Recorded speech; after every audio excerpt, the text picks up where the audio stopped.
a major development that has sent shockwaves through the legal and political landscapes. A Utah State District Judge has issued a monumental ruling in the high-profile murder case of conservative commentator Charlie Kirk. Following 4 consecutive days of intense, emotionally charged legal arguments inside the courtroom, Judge Tony Graff ruled that critical evidentiary exhibits, including the recorded confession videos and private text messages of the alleged assassin, 23-year-old Tyler James Robinson, will be released and displayed publicly. This decision marks a pivotal turning point in a case that has gripped the nation since the shocking assassination took place in September 2025 on the campus of Utah Valley University. The ruling ensures that the public, along with various media outlets streaming live directly from the courtroom, will gain an unprecedented look into the dark details surrounding the high-profile targeted killing. The legal battle over whether to allow these raw, unfiltered materials to enter the public record has been one of the most fiercely contested aspects of the preliminary hearing. For days, Utah County prosecutors clashed repeatedly with defense attorneys who fought desperately behind closed doors and in open court to shield the digital files from the public eye. The defense team, led by attorneys Richard Novak and Michael Burt, argued with immense urgency that broadcasting these highly sensitive confession videos and text messages would irrevocably compromise their client's constitutional right to a fair trial.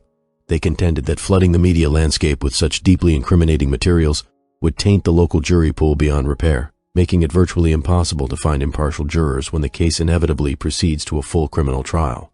However, the prosecution, strongly backed by the legal representatives of Charlie Kirk's grieving family, maintained that transparency is foundational to the integrity of the judicial process. The push for total transparency was deeply driven by the active participation of Charlie Kirk's surviving family members, who have been present in the courtroom throughout the grueling 5-day preliminary hearing. Kirk's widow, Erica Kirk, alongside his parents and sister, have had to endure the painful reality of sitting just feet away from the man accused of ending Charlie's life. In a powerful formal motion submitted to the court, the legal representative for the Kirk family, Jeffrey Neiman, pleaded with the judge to resist any efforts to hide the evidence from the public domain. Neiman argued forcefully that once evidence is formally admitted into a preliminary hearing to establish probable cause, it belongs to the public record.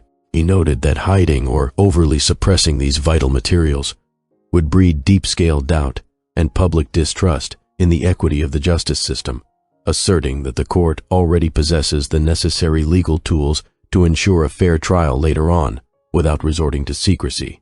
Ultimately, Judge Graff found a middle ground, ruling that while specific, highly sensitive portions of the video footage would undergo necessary redactions to protect certain privacy and procedural boundaries, the core substance of the admissions must be shown openly. This compromise cleared the way for the public to witness.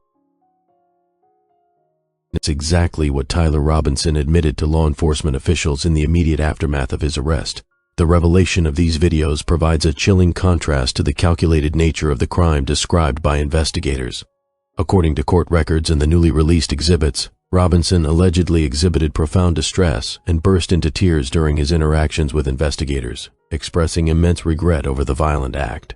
This display of raw emotion has quickly become a central focal point for both sides of the legal aisle, as they attempt to construct their respective narratives around the suspect's state of mind.